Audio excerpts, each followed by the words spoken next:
blind I was, really.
So as you can see, I'm testing out prints for these two paintings. These small ones are just the first little samples that I got. This one, oh excuse my nails, they're so bad, okay. Just don't look at the nail.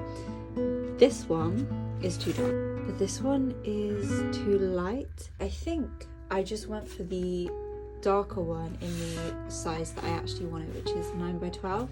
I also got a bigger size, but I think this was from a different photo altogether, and I realized it was just too washed out. This one way too dark, and then this one way too light. In the end, I went with this, and I just edited it a bit brighter, which actually came out really nice. And I'm gonna go with this one.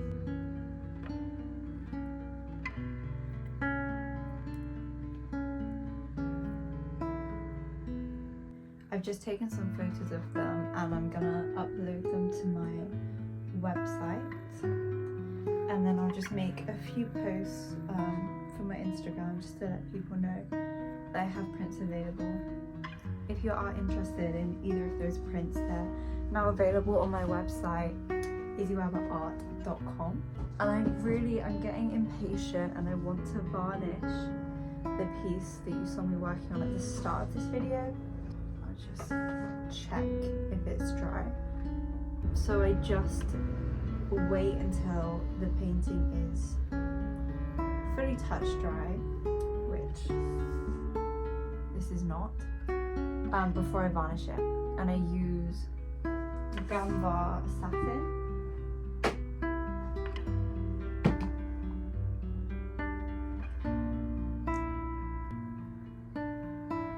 Can be applied when the thickest areas of your painting are dry and firm to the touch. Yeah, I'm doing it right. This one. I didn't film this painting for YouTube. If you want to see some of the process, then check out my Instagram, It's @izzyweber_art.